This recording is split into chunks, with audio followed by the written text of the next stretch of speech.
Presentation is from two representatives from Caterpillar. So we have Jean-Luc Conedera and Christophe Meunier.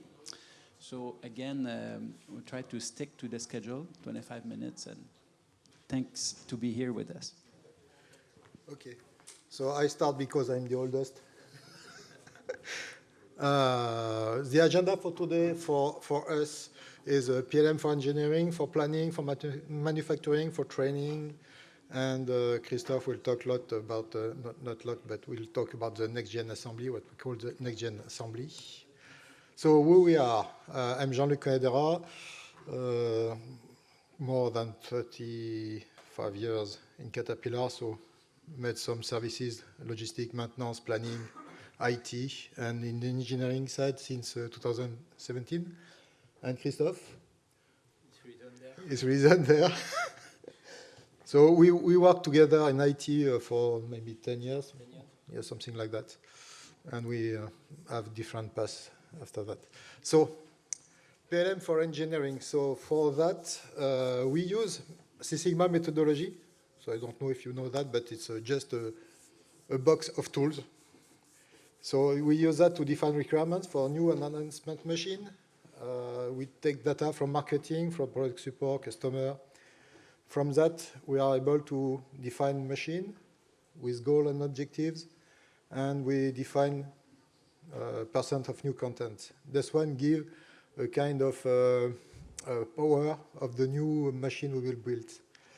And when all are ready, we are able to launch the new program when the leadership agreed.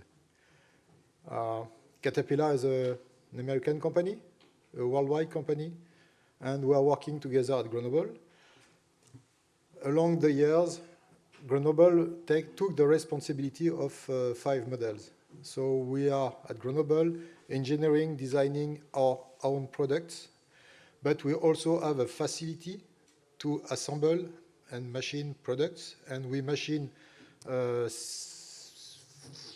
kinds of machines with track links, with wheels and loaders and something like that. So for the one who are lucky tomorrow to make the tour, you will see that. So PLM at Grenoble. In the beginning, we have no computer, and so we draw with our hands. There was a lot of detailers, few engineers, and the goal of Grenoble was to adapt US drawing to our needs, to the facility Grenoble needs. Then we start to have 2D tools in early 80s. So few engineers, some designers, some detailers, and we start to design some assemblies for our needs. So if, instead of adapting, we designing. And since 1992, we introduced 3D. So the CAD tools, we are pro-engineer facility. So from there, we have some engineers, from designer. Now we have few detailers. So it's an activity we subcontract. But we have the responsibility of 5 machines, as I already said. The issue is that to have CAD product, it takes more and more competencies or skills than just drawing with the hand. It's not the same people who are able to work with that. And we start to engage more and more services. So we try to implement the CPPD, the Concurrent Product and Process Development. So it's something not specific to Caterpillar, something in the market. So we just take tools and try to work with those tools. The advantage we have is that we have MGPP from the Six Sigma, multi-generational product planning.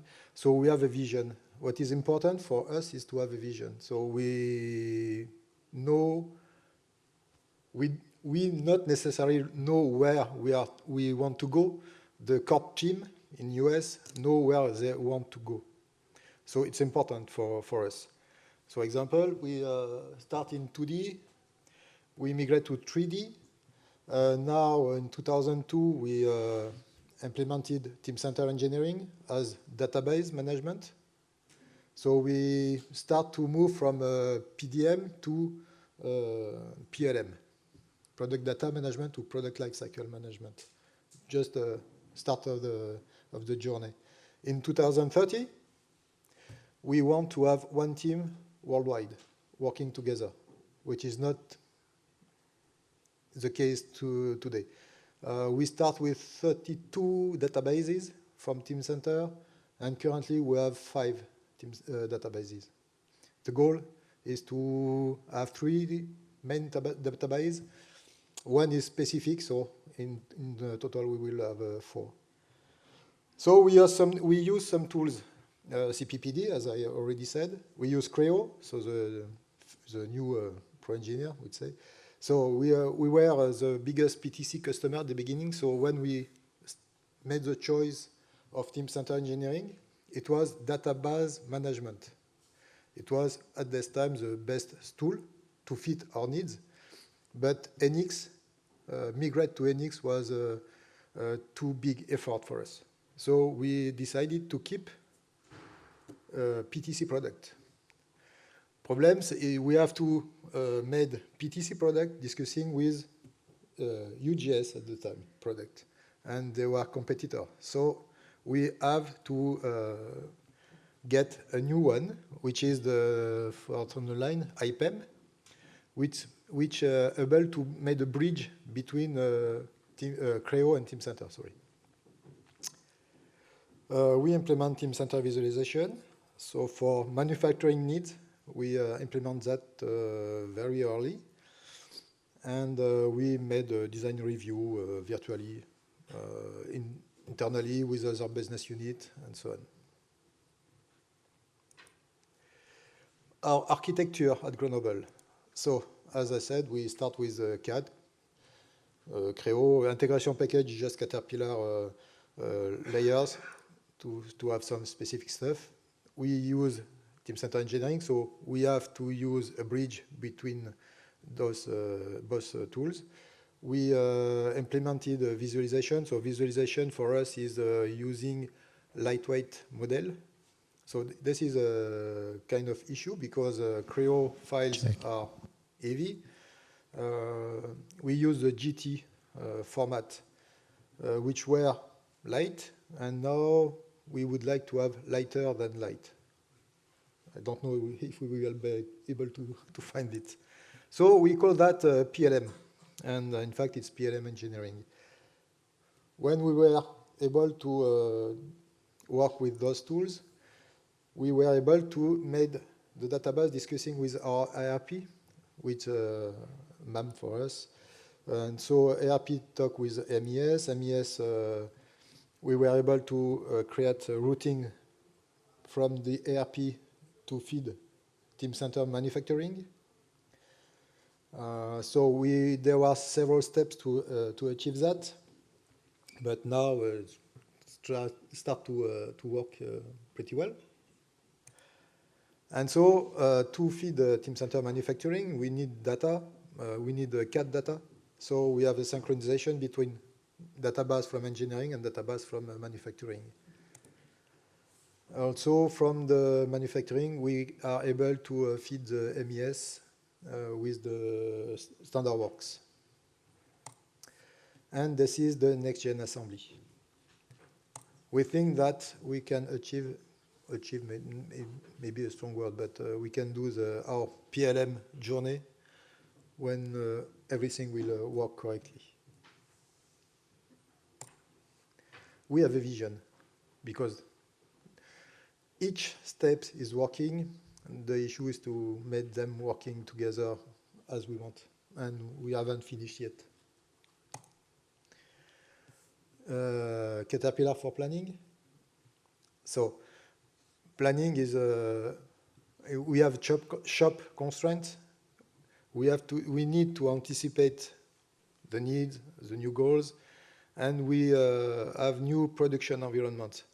So at Grenoble, in early 80, I think it was in 1989, we rebuilt the facility line. In 2004, we made another one. In 2010, we add another one. And 2017, we delete the first one and rebuild again. And this new line, which were made to product this kind of machine, now is able, I don't have the picture, but we were able to implement this kind of machine on it with wheels.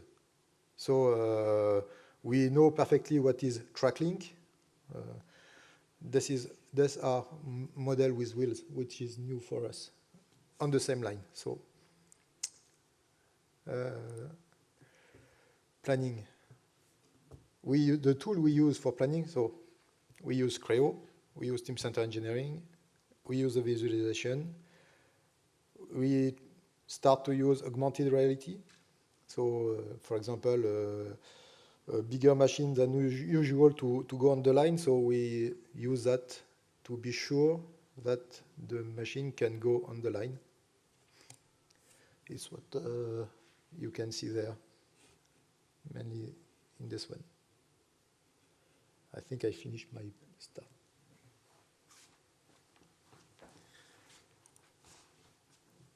Okay, just PLM manufacturing. In fact, Team Center manufacturing is a new tool we implement since 2 or 3 years now in Caterpillar Grenoble. And before that, all the process manufacturing was disconnected from CAD data, from PLM. We discussed with several tools, and we do that kind of activity, creating the emblem, creating the process, make some assembly design review in 3D, in virtual, FMEA, ergonomic, process simulation, define all the device tools, generate the routing, and also have different tools to be able to do line balancing, because as we produce a lot of machine with special takt time, we have to be sure that every machine, mixed machine, works together with several options, and every tools are disconnected. And we implement Team Center manufacturing. And we go back to this one later. Sorry. Team Center manufacturing. And the vision of Team Center manufacturing, what we call there in Grenoble is the next-gen project, is to be able to have everything included in the same platform. Siemens platform for Grenoble is Team Center. We already have Team Center engineering put in place since a long time ago. And on the rectangle, black rectangle, we implement that 2 years ago. It's what we call Team Center manufacturing. We implement process planning, Team Center manufacturing. We implement a rapid author solution included in Team Center, is a partner of Team Center, embedded in Team Center, to be able to generate the routings, to generate the assembly portion for shop floor, and we publish all that information inside the shop floor for operator to be able to assemble the machine. And the vision is to also be able to start augmented reality directly on the shop floor to help user assembling the part.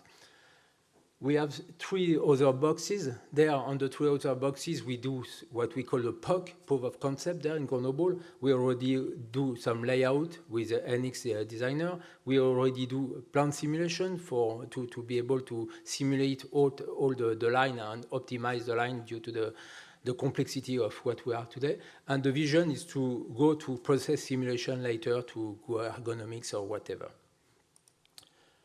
The main feature... What's happened? Oh, okay. Main feature of Team Center manufacturing is... Oh, I lost the screen there, sorry. It's inside Team Center manufacturing, you have the connection of the data directly with PLM Sync, and you are able to build the process linked to our physical structure. You put all ever information you want, toolings, torque information, time information, operator information, documentation attached inside Team Center. After that, we push that through RapidAuthor, and it generates automatically by a special development, customization there in Grenoble, it generates automatically a 3D animation of what you have to assemble in the right sequence with all the information display. After that, we push that on the viewer, and that viewer allows the operator to see on the tablet the assemble operation to follow. And you will see for people who will go in Grenoble, each operator has his own tablet. Now it's an equipment for production. And at the end, the last portion is more as a POC vision. I'm not sure it is clear, but all the harnesses is augmented reality harnesses is a 3D model applied on the real workstation. Okay, just to show example, this is the tablet that the operator has in hand and is able to select the standard work. What is very impressive for us when we develop that, the standard work is customized exactly at the machine people has built on the shop floor. Because we have almost, we say, 5 models where we are design control, but on the same line, we are able to build 25 different families with several options. Means each time operator have a different machine in front of him. He has to know exactly 20 minutes of 25 machine or 29 machine. Means it's impossible. That's why we configure online the standard work. Means when the people ask to have his machine, the standard work display is exactly what he has to assemble. And this is a small movie there. Yeah. The first portion, the gray one, it's what we call the DPA. It's all the portion assembled before, and after that you have all the action, what you have to do, the sequence, which part, with which information, torque information. People is able to pause, to zoom, to rotate. Like this, he has the better vision of what he has to assemble. He is able also to select a part, to where is the part, clicking on the eyes there, or he can click on the part and see on which portion of the assembly operation it is. And like this, he has all the information available for one operation, a takt time of 25 minutes. 25, 20 minutes, depending on the rate per day we have today. Means people is able to interact with these two fingers on the tablet, there's no issue. Next one, okay. And this one is a POC we run also. It's a plant simulation with all the data coming from Teamcenter Engineering. The timing, the time operation is automatically linked to plant simulation. And like this, we are able to, during the configuration phase, during the development of the machine, we are able to simulate what will be the result on the line. It's a POC for the moment. It's not totally linked to Teamcenter, but we have a good opportunity to see that working better and better later. I will just back to something, if I still have time. Sorry for... Okay. Training. We also define on the PLM, as the data is flowing on Teamcenter without problem, we train people to use Teamcenter, to use tablet, to use everything. We have a training center where people use exactly all the tools developed on Teamcenter Engineering at the manufacturing portion, at the engineering portion, at the operation portion. They are trained for everything. And the vision is also to be able later to have augmented reality for special activity to guide operator on the right information. PLM training, yeah, this is the point we want to highlight there is including creating a new activity in manufacturing using new tools, several bigger tools, complicated tools. It creates quite a disconnect with the people we have today, what we call on the JPEG or management skill, because at the manufacturing portion we are more operators and I would say bachelor people, and the tool is more and more complex. we request more and more information for people, and we saw that the switch will come to have more and more engineers in manufacturing department instead of operator growing their experience at the manufacturing portion.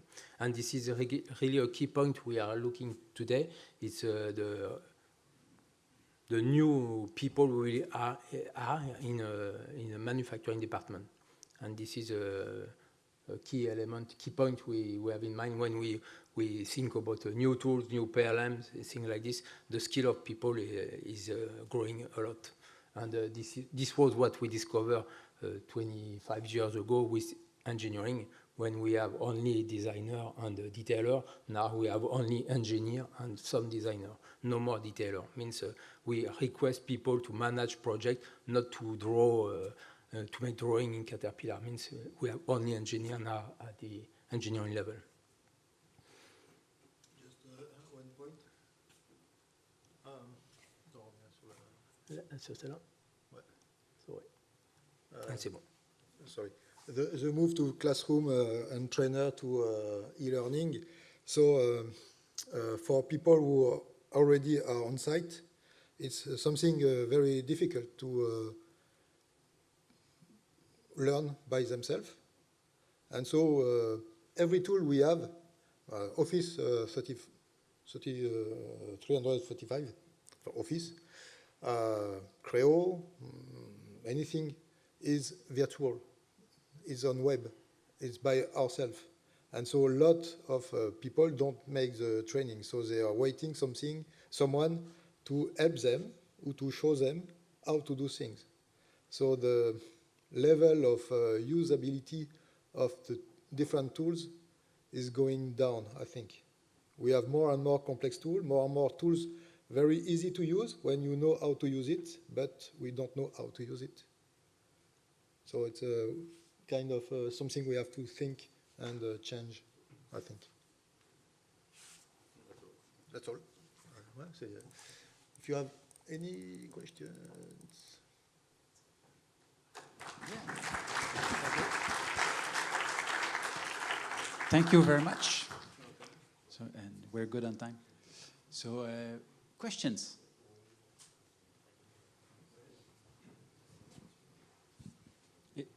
Thank you for the presentation. It seemed that your PLM strategy disconnected from the strategy maybe in the US. Is it the case? And if so, it means that there is no collaboration between Grenoble and the US or maybe other countries? I am from engineering now. So I have a corporation who work for me and told me you have to implement this one and you have to do that. So there is I participate to some teams, so I can say, well, but at Grenoble we would like to do that. So sometimes I implement and sometimes not. It's a discussion. So for engineering, no, we collaborate, everybody's collaborating. Now for manufacturing. Just to remind the story on PLM, the PLM strategy for Grenoble was pushed by the corporation. Jean-Luc and myself, we were working on PLM beginning of Grenoble. We implement PLM strategy all in Europe, on all sites in Europe. And everybody has the same tool, same configuration, same Creo, same interfaces, everybody. But manufacturing, it's another story, because since 2 or 3 years, the corporate team, due to the cost reduction, I think, decreased a lot. And now each business unit is able to define his own solution. But when the own solution is the best one of the world in Caterpillar, we become the representative of the corporation. For what we saw there on the Rapid Autor and Standard Work Instruction, this is implemented in production since 1 year there in Grenoble. We became the first representative of that solution for manufacturing in the Caterpillar world. Means people ask me to replicate the same solution everywhere in Caterpillar. And I will say this solution become a standard one from Siemens too, because we work closely with Siemens to develop that solution. And just to complete, we implemented Teamcenter in Germany, in Italy, in England, Teamcenter manufacturing in England, where else in Netherlands, and in Spain. So the same solution, sometimes different. We migrate Pro files from Windows folders to Teamcenter for German facility, for example. But also we migrate our data from Pro PTM, so PTC tools, to Teamcenter engineering. Yeah. Il y a longtemps. Another question. Last one. Yeah. I would like to know why you don't want to use any more GT, and what would be the next candidate? We still use GT files because we have implemented them a long time ago, but we don't know how to display our machine on a smartphone for a customer to choose his option. We don't know how to do that, so we have to find something. I don't know. I don't think we have a solution now for the time being. Okay, thank you very much. You're welcome.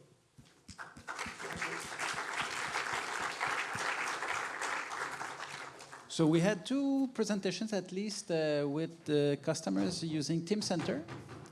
Now we'll be welcoming Alex Lawrence from Dassault Systèmes.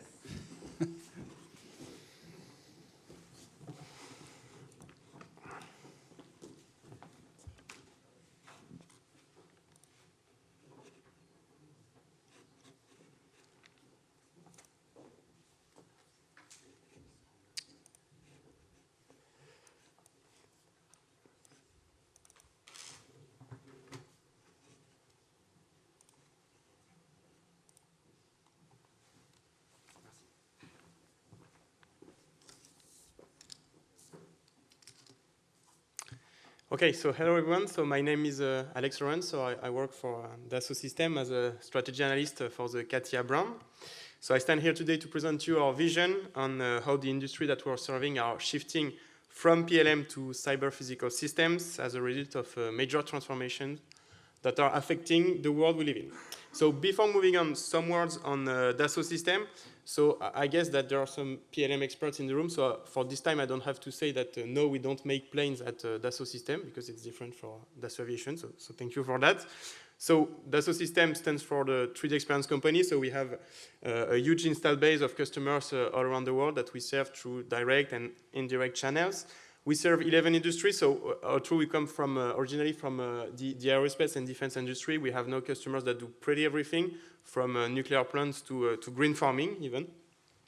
And we serve industry leaders, so you see some examples of customers on the top right of the slide, and also what we like to call industry shakers. So for instance, eVTOL startup, but also battery startups. So a few history of where we come from. So 3D design, of course, with the creation of CATIA. At first CATI, at the beginning of the 80s. And then we introduced 3D mockup, so the digital mockup, which was a first step of collaborative innovation with Boeing, mostly. And then we moved to PLM with a key customer, which is Toyota. And at that time, we introduced the notion of time in product lifecycle management on top of design, engineering, and manufacturing. Then 10 years ago, we introduced the 3D Experience platform, which was, let's say, a logical step ahead. So what we wanted is to have, let's say, a single authoritative source of truth for all PLM data, so CAD and even MES today. And very recently, so we figured out that we could transform the industries of life science and infrastructure as we did for manufacturing. That's why we invested a few years ago in Medidata, which is a key player in life science. So today, what I want to do is to go through major mega trends that we observe through the industry, through an example of our customer class. And then I will present you our vision based on the V-cycle. So I think that you will find something that you already know and with the V-cycle. And then I will give you some real-world evidences of system engineering adoption through the example of Lockheed Martin. To conclude, I will present how we interact with the ecosystem of system engineering. So first, regarding the mega trends, the INCOSI, so I don't know if you know the INCOSI, it's the International Council on System Engineering. They issued a document very recently called Vision 2035 with the key transformation. So a few of them takeaways. The first would be that change is the norm. It's accelerating. I think that we've seen it with the COVID crisis. The second is that we need a science-based approach for sustainable product innovation. So I think that PLM has a key role to play for sustainability because we know that 80% of the footprint of the product comes from the design phase, so it's very important. And then INCOSI states that they see a system engineering adoption across all industries. I will come back to this later. I will also talk about project to experience, which is a big shift that we observe today. And the takeaway is that system engineering today is the only function that looks after all the stakeholder needs in order to maximize the business value while minimizing risks. So, as I said, we're in the experience economy, so we shifted from commodity, so you see a picture of the first 40, which was, let's say, a unique product, to more sophisticated product that may be configured, to service economy. So I guess that today, if you want to go from a point A to a point B, you may take a Uber ride, or you can even rent a car to do it. And what we see from our customer is that we're going through the experience economy now. So for instance, we are designing with Forestia the cockpit of the future, and they really think about the experience that the customer will have in their product or services. So what does that mean for PLM? So three major transformations. The first will be that there is a shift from silos. So in terms of organization, if your services are all disconnected, it's very hard to work. And with the complexity that brings the transformation that I mentioned, it's very complicated to deliver product fast and even to deliver complex product fast. The second will be that there is a major shift from complex IT apps and infrastructure. So all your data needs to be exchanged quite easily. So that's why we created the platform. And the third one will be that we have to shift from carbon footprint. So as I said, PLM is very important for that. And I think that the experience economy will impact this at a very large scale. So the example I mentioned was class at the very beginning. So it's just to illustrate the transition from a project to a system of system, or what we also call a cyber physical system. So at the left of the slide, you see, let's say, a very simple tractor. So it's mostly a mechanical parts. The second will be a smart and connected product. So the harvester will be connected maybe to your smartphone or to devices. And the third one will be, let's say, the future of class, which is a system of system approach. Your system, your harvester, will be connected to other systems, such as, for instance, farm management equipment, or field monitoring system, or even weather information system. And this harvester will have to be designed with a multidisciplinary approach. So it will have to include mechanical, of course, but also electrical, maybe electronics engineering, and also software engineering. So we start to have a very high level of complexity when designing products that were before very, very, very, let's say, simple. So this has some impact on the system development, on PLM. So this is our view. So you see that first we have to do what we call experience thinking innovation, which is to put the user in context of its use of the product, of its experience. Then we find the system of system architecture, because when the system is very, very complex, we have to use specific tools, and I will come back to this later. Then the product is produced, but this is not the end of the life cycle of the product, of course, because you can, for instance, update and upgrade your harvester remotely with software over the air, for instance. your harvester can also bring to your company, to your PLM system, real-world evidences of what happens concretely on the field. And this is how we think the loop finally works. So then, I will focus on our strategy on system engineering. So how do we want to make it happen? So when we design this presentation, and what we try to do with our customer and with our R&D is to find the right framework to move forward. So several people came and say, okay, when we talk about system engineering, when we have complex product to develop, the right framework is the V model. So we took this example of a V model. I know that there are many. This one comes from Audi with some inputs from the INCOSI and from the ISO organization. So how do we cover it? The first thing is that we want to make sure that we do mission engineering to system architecture with modeling and simulation in the very early concept stage. So when I say modeling and simulation, it means that we use specific modeling tools and no longer, for instance, an Excel file to manage a requirement or architecture. And we think it's a real transformation, and what we want to do today is to be able to run a simulation on an architecture that we modeled before. And it goes the same for requirements. So as you may know, Dassault Systèmes acquired a company called NoMagic, which is the editor of Cameo a few years ago. And what we really want to do now is to provide an integrated solution for modeling and simulation at the same time. So what I propose you is to go to an example. So here on the screen, you can see our solution, Katia Magic, and it is used in this example to define at the enterprise level of, for instance, a car company, what they want to do in terms of mobility services, multimodal services, and sustainable goals. So we need to make sure that it has been integrated in the overall enterprise framework, of course, like configuration management. And when studying architecture, you don't only want to model, but you also want to simulate and to make sure that every function that you do can be configured right after. This is why we want to integrate, as I say, Katia Magic to the platform to make configuration, requirement, and versioning integrated right at the beginning. And with this solution, you will be able to filter the architecture and, most importantly, to stimulate every step in the very early steps of the program. And the same way we simulate architecture, we also simulate requirements with a solution which is called Stimulus. We take this requirement defined in whatever solution, and with the syntax, the system will be able to tell you if the requirement fits and if you have a problem to solve very, very early in the process. So it may seem obvious and very simple, but just imagine that you have to manage hundreds of requirements. It may happen that some of them leads to incompatible solution, inconsistency. They may be in constraints. So Stimulus helps on that. And keep in mind that 70% of software errors are found at the end of the development phases. So the principle here is to find them as early as possible. So then if I take back my V-cycle and I move to the bottom of it, we find, let's say, the disciplinary approach. And here what we want to do is to do multidiscipline engineering. And we want to automate and integrate it. So when I say multidiscipline, I talk about, of course, mechanical with Katia, as I said earlier, but also software engineering, electrical engineering, and electronics engineering. So it's a really wide dimension of all the engineering parts, and this is, as I said, what we call a cyber-physical system.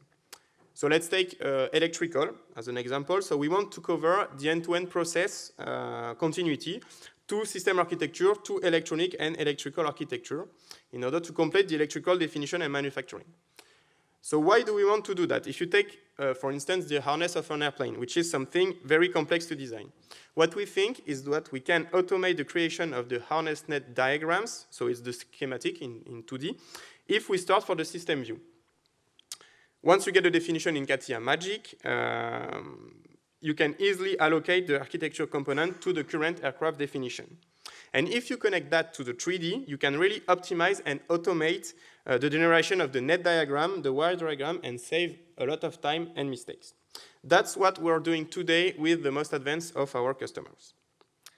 So my third point, if I go to the top right of my V-cycle, it's about the experience, it's about verification and validation, and what we want to do here is massive simulation.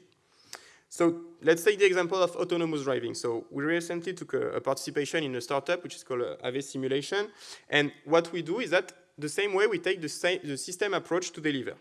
So here we connect the system definition to CATIA Magic, where you can place the sensors in the right place of your car. So you can see here that you have your car in a virtual environment, and here on the screen you can see that we are placing the sensor on the car.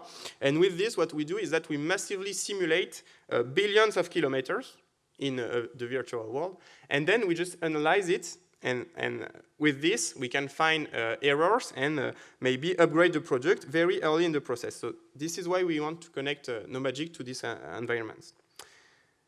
So how everything that I presented is managed, and this is the top of my slide. This is the governance and openness part, and I think that this is where PLM plays also a key role.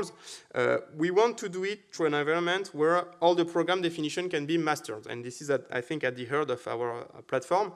This is where you will manage risk, planning, configuration, versioning, and even issue management. And everything needs to be linked to the MBSE process. That's why we connect currently NoMagic to our platform. We are on a journey where we are connecting it. So to summarize, this approach can enable companies to design and operate their experiences and no longer their product. And it combines system architecture and modeling, simulation, which will feed a multidisciplinary approach on the bottom of the slide.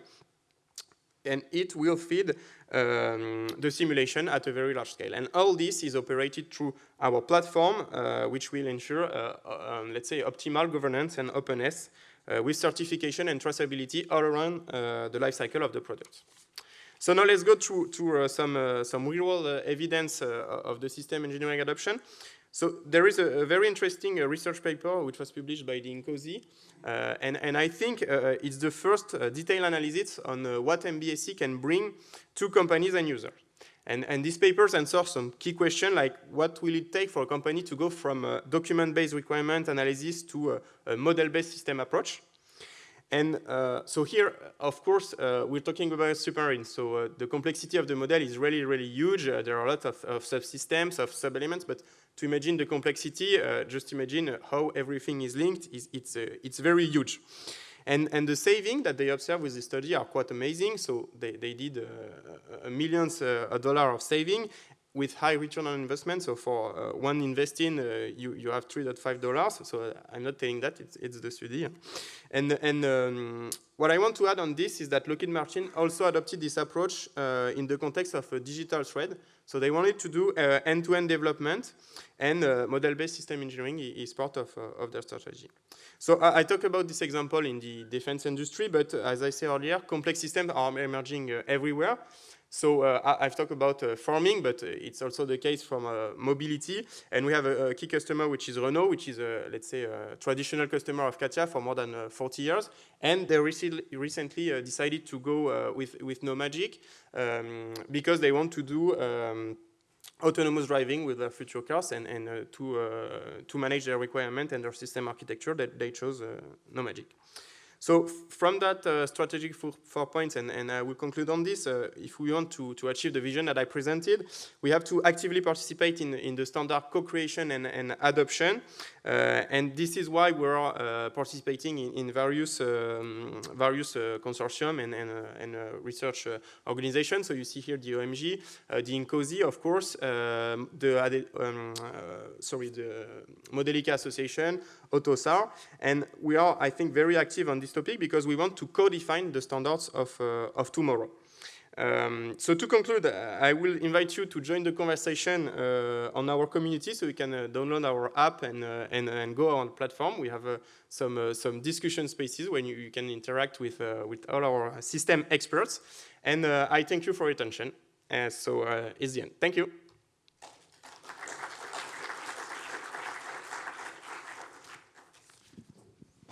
Thank you very much. That was fast. Thank you. So we're on schedule now. I tried to. So thank you. Do we have questions from the audience?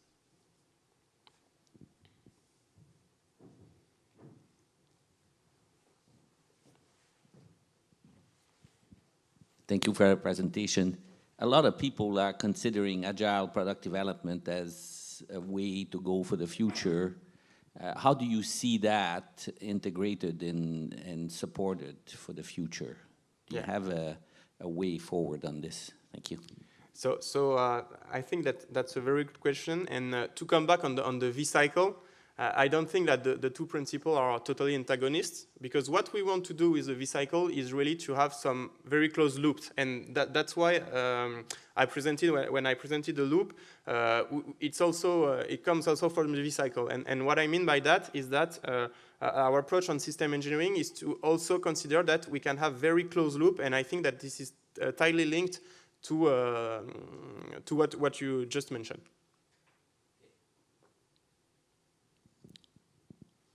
Another one?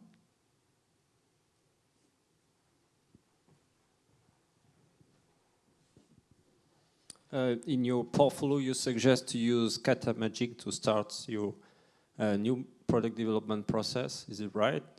That's what you suggest? I think it depends on the maturity of the company.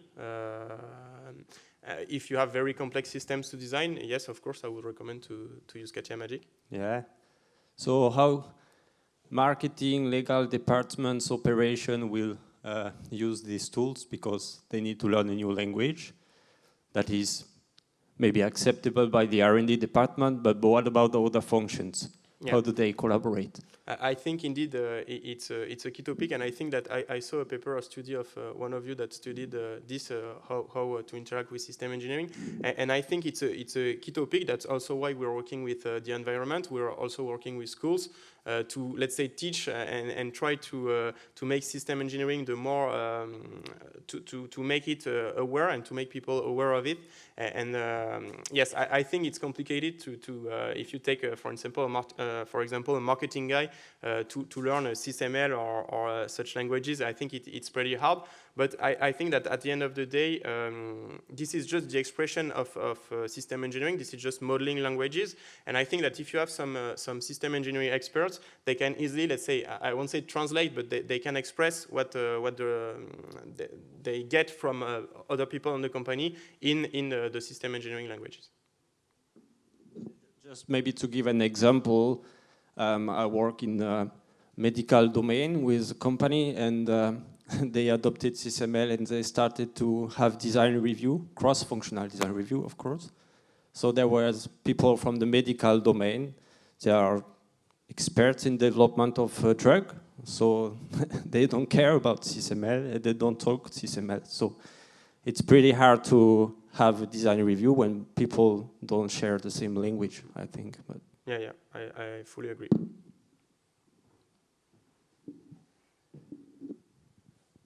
Okay, so thanks again. Yes, thank you. So now we're perfectly on time. Good. So thanks for that. Thank you. Thank you.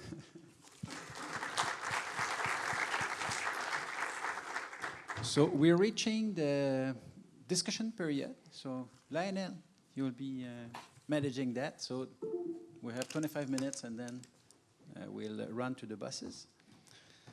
So again, I will thank all five speakers, and then Lionel, that becomes your mic. Yes, thank you all. So now we can go back to the question we introduced at the beginning of the session.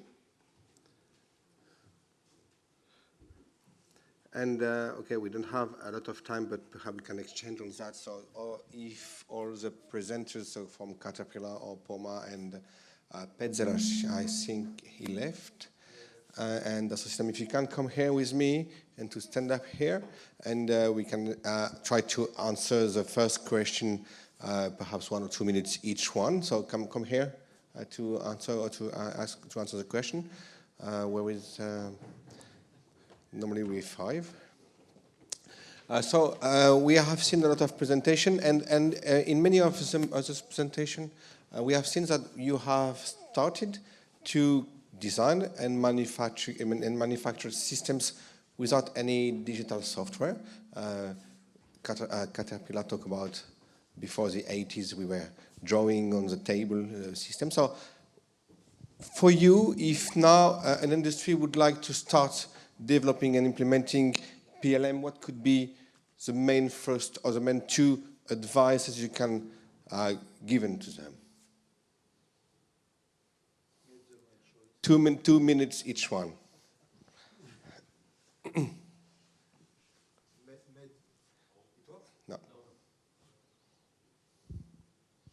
made the right choice first.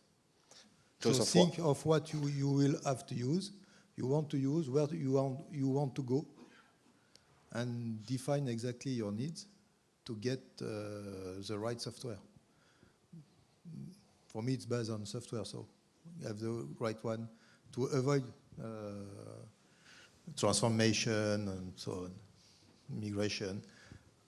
Train the people, make sure the management adhere to that, make sure the user adhere to that. I think for me, yes, and standardize maximal. Okay, so perhaps we can have the opinion of the other person, Yeah, and then okay. we can discuss on that. So from a Dassault system point of view, I will of course say that what is primordial is to have a platform with all the single data in the same room with the integration of the various systems. Okay, so I would have said more or less the same thing as you, and it's interesting because you have a presentation with one person from engineering and one from manufacturing, and linked to the landscape I presented. I think it's important to understand who will be the users all over the company. Is it only PLM in a traditional meaning? Are there new other features? Maybe let's not implement them right from the start, but know that this is the goal a little further.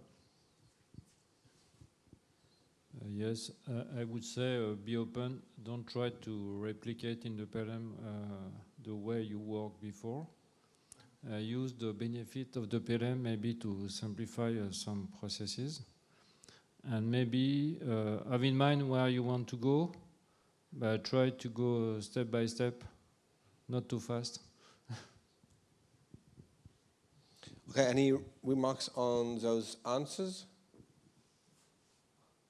from the audience? No remarks.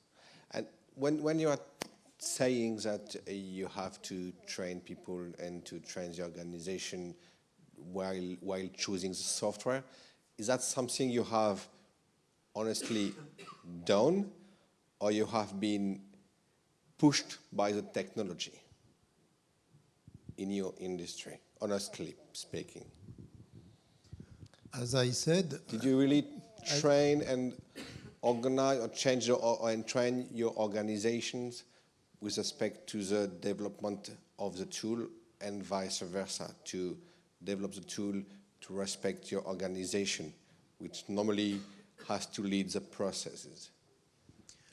I agree with what you said about simplify the process. The Lean can help on that for sure. About the training, I'm not in favor of, I think you can imagine, I'm not in favor of e-learning and so on when people are all alone. And if you want to, we at Caterpillar, we tried in the past to standardize, to have one way of working, so it simplifies the exchange between business units. So if I do A and my colleague do A prime, it's not the same. So if I do A, he do A, okay, we can talk. So standardize, so it means the same training when it's possible. So if we were lucky enough in the past to be trained by people from Belgium, so we receive quite the same training. So we have the same skills somewhere. And so we do the same thing. And we take the lead because of history. We took the lead on that, and we try to train the same way the other people. So I don't know if I answer your question, but okay. That's my... Perhaps another opinion of that? Well, it's not always possible to have everyone doing the same process. As for me, I used to perform some trainings on system engineering in the car industry, and the people who are designing the autonomous driving capabilities don't have at all the same needs as the people who are designing traditional mechanical parts with some control on top. And sometimes I discovered people receiving the system engineering training after the magic draw training. And in this case, they did not, they discovered why they had to do the things in the tool. And I think in your presentation, there was a bit something like that, because you explained the changes in the initial level of training of the people, getting to understand more complex tasks, and maybe there's also a change in the tasks that are allocated to the people together with the tool. So it has to be consistent. What I would say, even if the people are trained, you know, we are in France. I am in a French company, so people, let's say that national sport is to not follow the rules. And by the way, I'm not a policeman, so I'm not able to check what everyone is doing every day. So could be tricky. And after, the issue is that the data quality is not so fine, let's say. Okay, thank you. Any remarks, discussion? Yes, Clément?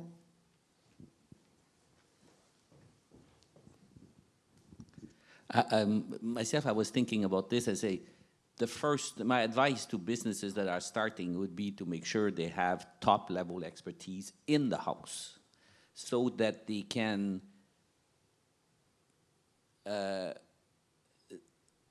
decide, or at least better understand, what the vendors will have to present to them and what consultants bring to them. You need top expertise inside. You know, it used to be possible to start on the PLM journey with little expertise. But today, because of the complexity of the system, you need a pretty solid team inside the box. Okay, that's what I would say. Thank you. Any other remark? So, Louise. I agree with you, Clément.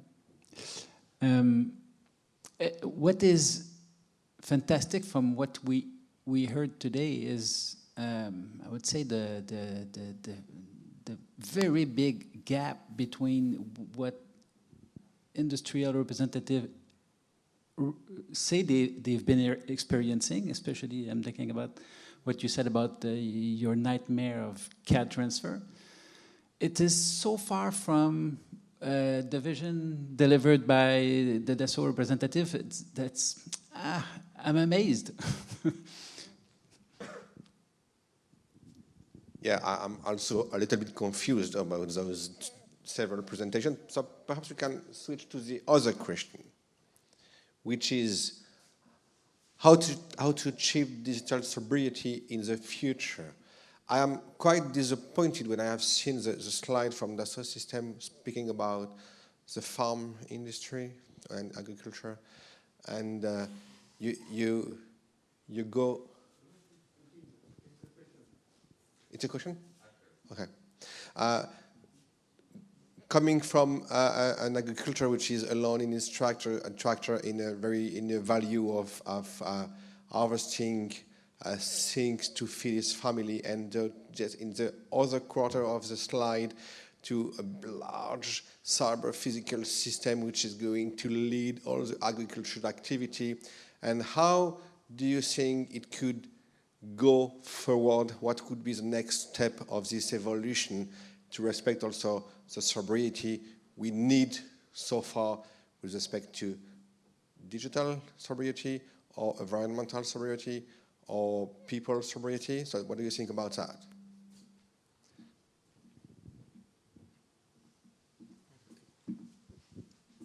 So first, I think that what presented on the system engineering for the farming industry is not at all, let's say, opposite idea to sustainability. I think, at the contrary, if we manage to make a smarter products, we can enable a more sustainable world. And just thinking about what we do with PLM at Dassault System, We have new roles for eco-design, for instance, which will enable you to, when you design a product, to measure on which aspect it can be more sustainable on its life cycle, for instance. And I think that this can be pretty much integrated with a system engineering approach when you think about your product. For instance, in the product architecture requirements, you can also include sustainability requirements, and I think that this is what our customers are pushing today, and this is why we develop this solution. So I don't think that both approaches are opposite. I understand that when we talk about farming, you may feel some fear maybe about big farms and harvester that will crush everything, but I think that no, it's just that the system will be smarter. So just imagine, for instance, when you have a harvester, it means that maybe you will have to harvest twice less surface to get the same amount of food, and this will be very good for the ecosystem. So I think that improving the product, improving the machines are not necessarily going to crush the environment, on the contrary. I would say also that we are not talking about defining the sobriety of the consumer society. So I think that with all these digital approaches, we can replace physical approaches. Regarding the car industry, it's pretty sure that one of the biggest ways to reduce the cost of the development of the cars is to reduce the cost of validation and to replace physical validation with earlier simulations. And what we presented, maybe both of us, has to be used in this with this goal to replace costly physical activities with earlier experiences. So let's not measure the cost of digital, but in this case, measure the cost of digital versus the cost of the same activity without digital.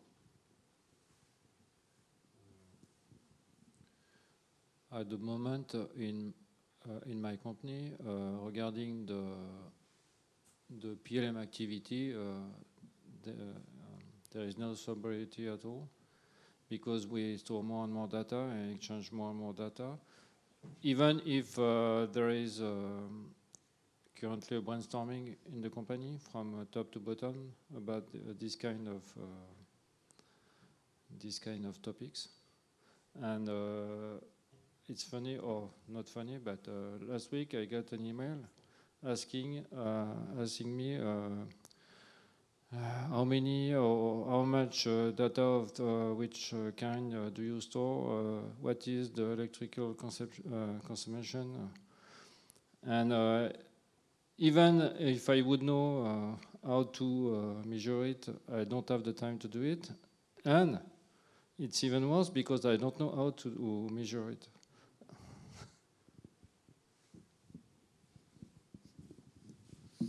It's a strange question. I work for a company who destroy forests, who create roads, who use petrol to do electricity. I think we are number one on supply power. Things like that. So sobriety in digital data. We need more and more data to be able to optimize our product. And to optimize not only our product, but the way we use our product. So, for example, we talk about farm. When we work on the mine, we can do one layers, 2 layers, 3 layers. So it depends on the data we have to define if we can go on one pass or on 3 passes. If we go on one pass, somewhere we achieve this goal. But for that, we need data. So in the PLM, the data is important, and we need data. So how to reduce the number of data we create, and we need to create others. That's for me the key questions.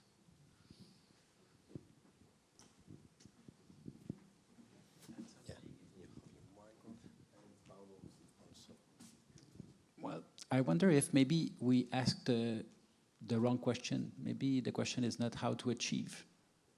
Maybe the question is, does it have to be an objective? Or is it something that should be an objective for you? I would guess from your answers that the answer will be no to that question.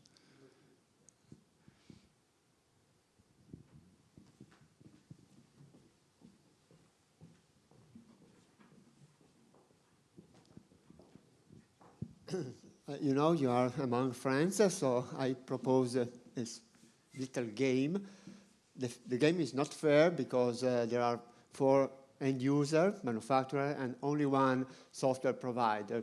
But according to your experience from the manufacturing side, what is the most important requirements that you should ask to your software provider, obviously on the PLM applications? You have the microphone on the table. Can I take a boot to write? Don't change the interface, improve the algorithm, be faster, but the user should not see a change. So no need to train, or maybe to improve his skills, but no need to be retrained from zero because we change something and the menu is not at the same place and is not the same behavior. Whatever is the tool. I'm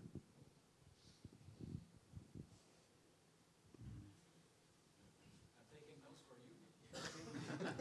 It was short, I was surprised. I thought that the opposite. Also, the software provider could ask the manufacturer to help to change your behavior, maybe. Yeah.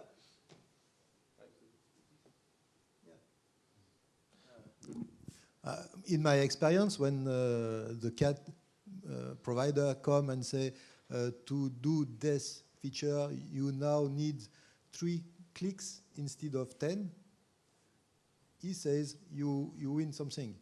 You win time. Say, okay, we can agree for that for students who learn the tool. But for the old one, no, it's not really the reality. I think for editors or consultants, sometimes we may have a vision of what's going on in the big companies that the people within don't have. And we can tell them, you know, there you've got this group, they're working on this, and maybe you should make an interface to them. And okay, maybe this could be one of the advice, not requirements, of course, we could propose. And I think that I would add that even if in a single company, in an end user, for instance, you have different perception of PLM depending on the level on which you are based. The example of Petzel was quite amazing to see that the end user was telling, the user of the software were telling that they don't need it, but the executive were saying maybe if we think long term, we have to do it, and this is why we have, let's say, this vision, which may be sometimes appearing decorrelated to the needs of the industry, but we have to think long term, I think. Okay, perhaps a last question. Going through this evolving situation toward digitalization, automatization, standardization, as we were talking today,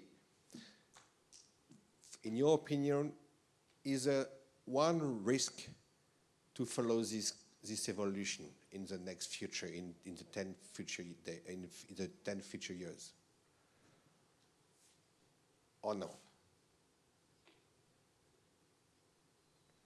Do you think we can still evolving more standard, more automatization, more digitalization to develop better product for the society?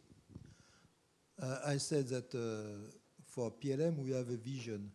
So someone think deeply about something, and this is also I use key point, but this is something important to think.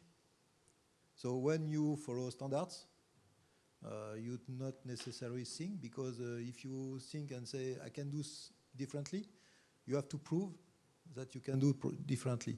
So standards should not block our mind. And the future we describe, IA and so on, I don't want to be blocked. Okay. So imagination is important.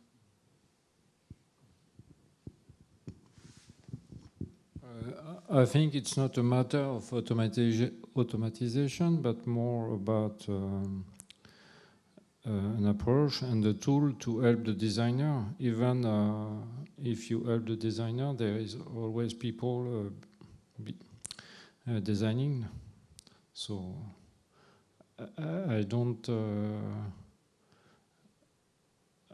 trust the full automatization approach. Yes, I think there's really a diversity of situations within the same company, and what would be relevant for people trying to make the more complex things could not be the same for people just wanting to perform more traditional activities. So I think regarding standardization, there's let's say the way to make the tools interoperable, and for me it's very difficult that it may become bad to have this standardization, whereas on a higher level, trying to impose value streams to the companies, for me, it's a bit silly, and it's also a difficulty. I think we had some presentations regarding the interface of MBSE to business process modeling, for instance. And okay, but this we won't be able to standardize because each company will have its strategy. We can standardize the way to represent these value streams, the way they make their business, but we won't standardize the contents. Okay. Last word. Yeah, maybe as a matter of conclusion. So I think that both standardization and progress in automation, well, we've seen in the past that it has led to, for example, more safer cars and so forth and so on. So I think that there are, let's say, good points about that. And I think that we don't need to think about automation as every engineer will be replaced by a bot or a robot. What we try to do, I think, is to automate the value with less value added. So, for instance, sending files by email, I don't think that automating that will be bad for the society and bad for engineers. And I think that what we do is we try to keep the human in the loop as long as possible, and with the most important, I think, task and the most value-added task in the engineering process. Great. Any remark in the audience? Yes.